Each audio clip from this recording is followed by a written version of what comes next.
quand Gaïd Salah complotait contre l'État dans un hôpital militaire français. Le deuxième procès de Karim Tabou ce lundi au tribunal de Coléa. Naissance d'un comité de soutien à Karim Tabou. Exclusif. Ils sont policiers à l'aéroport d'Alger et trafiquants de drogue.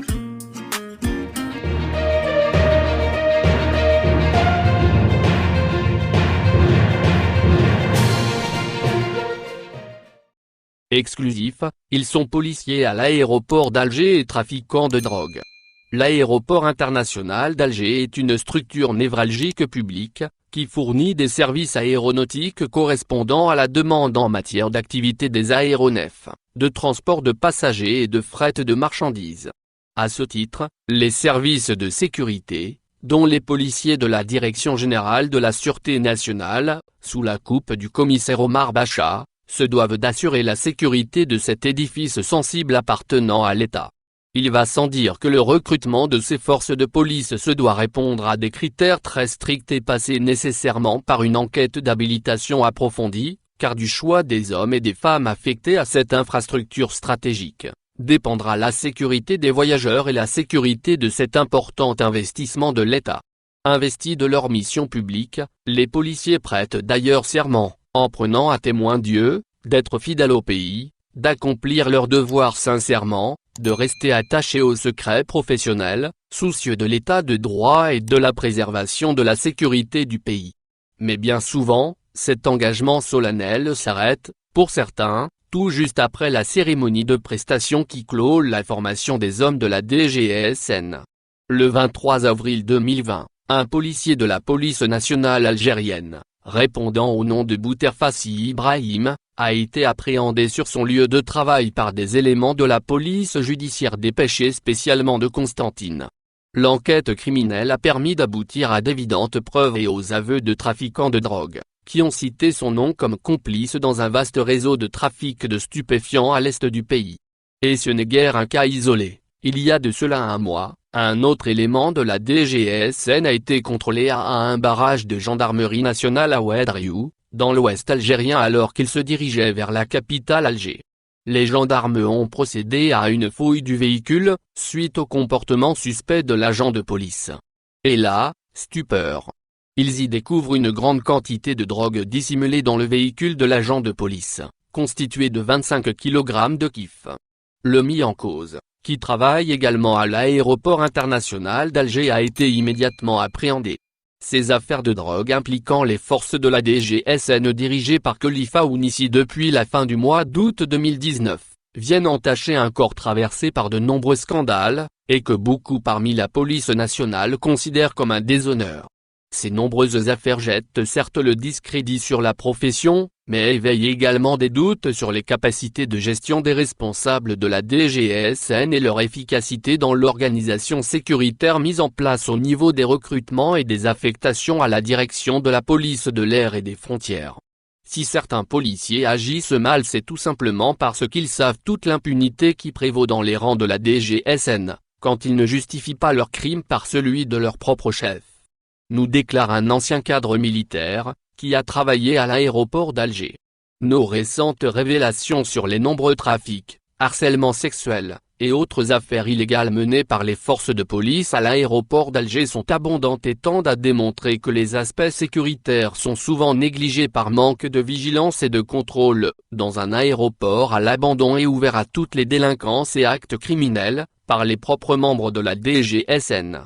Et comme nous l'avons rapporté si haut, certains parmi les policiers affectés à l'aéroport d'Alger poursuivent leur trafic même à l'extérieur de l'enceinte de travail catastrophique. Nous nous attendons bien évidemment à un autre communiqué de la police d'État qui tenterait, une fois encore, de nier ou de minimiser les faits rapportés.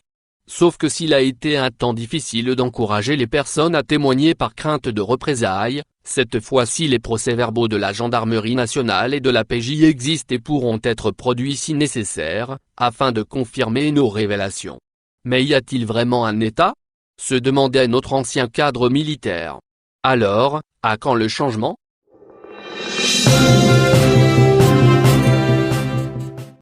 Quand Gaïd Salah complotait contre l'État dans un hôpital militaire français. 28 avril 2013. Abdelaziz Bouteflika vient d'être terrassé par un grave accident vasculaire cérébral. Transporté en urgence à l'hôpital d'Ain Hadja, les médecins préconisent son transfert immédiat dans un établissement hospitalier mieux équipé pour y être pris en charge avant qu'il soit trop tard. Ce sera l'hôpital militaire parisien du Val-de-Grâce dont la majorité des Algériens entendaient parler pour la première fois. Personne ne savait encore, à l'époque, que le second malaise du président de la République, après celui de 2005, allait conduire à la crise politique profonde dans laquelle se débat le pays actuellement. Ayant compris qu'il n'allait bientôt rester du chef de l'État hémiplégique que le cadre, le patron des services des renseignements, le général Toufik, le ministre de l'Intérieur, Daoud Kabliya, et d'autres hauts responsables politiques entrevoyaient déjà un recours à l'article de la Constitution stipulant l'empêchement. Mais la situation étant délicate et les équilibres fragiles au sommet de l'État, le général Toufik a préféré convaincre le président malade d'achever son mandat tant bien que mal et de ne pas embriguer un quatrième. Ce dernier, fatigué, acquiesça. Éloigné de la décision politique, l'ancien chef d'état-major, qui n'avait pas encore la double casquette de commandant des forces et vice-ministre de la Défense nationale, voyait sa fin proche dans le cas où le président qui l'affaire attelait venait à lâcher les commandes au profit d'un nouveau locataire à El Mouradia, quel qu'il fût, car il aurait été, selon lui, coopté par le puissant chef du DRS, son ennemi juré. Ahmed Gaïd Salah demande à être reçu à Paris par le président malade. La rencontre aura lieu à grand renfort de caméras, 2 semaines après l'admission d'Abdelaziz Bouteflika. Officiellement, le chef d'état-major, flanqué du Premier ministre Abdelmalek Sehal, devait s'enquérir de la santé du président. En réalité, Saïd Bouteflika et Gaïd Salah, alors alliés, voulaient passer un message au groupe qui cherchait une alternative à l'impotent président, avant que sa maladie créât un vide constitutionnel et entraînât le pays dans une crise politique complexe. Des sources concordantes indiquent que la présence d'Abdelmalek Sehal était purement symbolique et avait pour objectif d'atténuer la connotation militariste de la mise en scène. L'essentiel de l'entrevue s'est déroulé entre Bouteflika et l'homme fort de l'armée qui fera pression sur son interlocuteur pour s'accrocher à son siège d'El Mouradia, quelle que fût la gravité de sa maladie. Le général Gaïd Salah, qui avait échangé avec le chef de l'État dans un établissement relevant de l'armée française, donc forcément piégé, pavait la voie non seulement au 4e mandat prévu pour l'année d'après, mais également au 5e qui mettra le feu aux poudres 6 ans plus tard. Le complot de Gaïd Salah visait à sauver sa peau car sachant que son sort était lié à celui du cercle présidentiel dont il assurait la pérennité, tout en profitant des largesses que lui procurait la double fonction de chef d'état-major de l'armée et de vice-ministre de la Défense nationale. La suite de ce complot contre l'État se caractérisera par les premièrement œuvres échafaudées par Gaïd Salah et Saïd Bouteflika contre ceux qu'il considérait comme les conspirateurs contre le clan. Le ministre de l'Intérieur sera remplacé par Taïbelaïz 3 mois plus tard et le patron de l'ex-DRS essuiera des attaques enragées de la part de l'ancien secrétaire général du FLN, Ammar Saïdani, et de l'ex-associé des fils de Gaïd Salah, Bahaeddine Tliba, savamment relayé par l'outil de propagande de la coterie, en Nahar TV, dont le directeur croupit depuis peu derrière les barreaux à la prison de Koléa. S'ensuivra le démantèlement des services de sécurité après la mise à la retraite du général Toufik, dans la perspective du 5e mandat que Gaïd Salah voulait imposer aux Algériens, fût-ce en présentant un croquis en lieu et place du candidat forcé à sa propre succession. Mais c'était sans compter avec la ferme volonté des citoyens de mettre fin à la mascarade. Cela n'empêche, Gaïd Salah réussira à détourner à son profit le mouvement de contestation populaire qui venait d'éclater après le carnaval de la Coupole, en se présentant comme le pulvérisateur du clan mafieux, jetant ses propres alliés en prison et instaurant une dictature dont les stigmates sont encore perceptibles 5 mois après sa mort.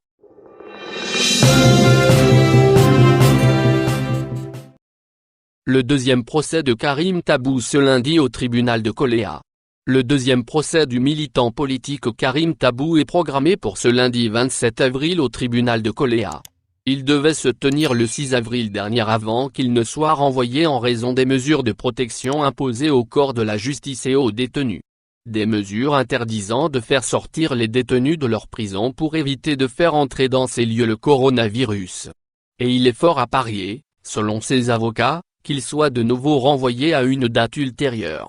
Il s'agit du procès de sa première arrestation du 11 septembre 2019 dont il a été libéré le 25 septembre, puis arrêté à nouveau le 26 septembre avant sa condamnation à 1 an de prison, dont 6 mois de sursis, par le tribunal de Sidi Mamed d'Alger puis à 1 an de prison ferme lors du procès en appel décrié par ses avocats le 23 mars.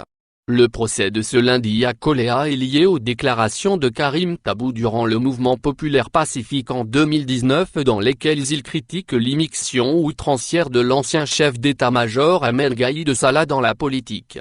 Il est accusé d'atteinte au moral des troupes de la ANP. Sa famille appelle à sa libération immédiate et inconditionnelle, considérant qu'il a été victime d'arbitraire et que sa mise en détention est illégale. Dans une déclaration rendue publique à la veille de son procès, sa famille et des militants engagés auprès de Karim Tabou considèrent qu'il a été poursuivi pour des positions et ses opinions politiques. Il rappelle ses conditions de détention jugées inhumaines, précisant qu'il est toujours en isolement total à la prison de Koléa. Comme ils ont relevé les châtiments qu'on lui a fait subir lors de son arrestation par la police politique. Il souligne ainsi qu'il a été victime d'un accident de circulation et par la suite d'une hémiplégie suite à son procès en appel du 23 mars. Un procès vivement dénoncé par ses avocats qui ont relevé de nombreuses irrégularités.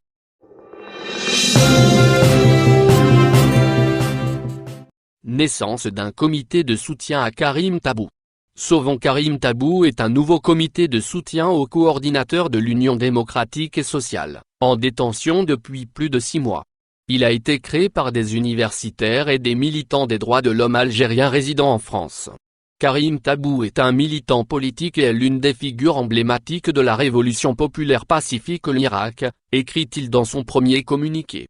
Pour ce comité, Karim Tabou est victime d'un acharnement judiciaire visant à le briser moralement et physiquement, à l'instar de l'opinion nationale et de nombreuses organisations de défense des droits de l'homme nationales et internationales. Nous considérons que les autorités algériennes sont responsables de l'intégrité physique et morale de Karim Tabou, poursuit-il. Le comité Sauvons Karim Tabou appelle à la libération immédiate et inconditionnelle du militant, et exige condamnation et réparation des dommages et préjudices subis. Il exprime sa totale solidarité avec tous les détenus d'opinion du Irak et leurs familles et son soutien à toutes les initiatives pacifiques pour la libération immédiate de tous les prisonniers d'opinion du Irak, sans aucune exception. Parmi les signataires de ce communiqué, l'historien Mohamed Arbi Beleh Aban, professeur en médecine et historien.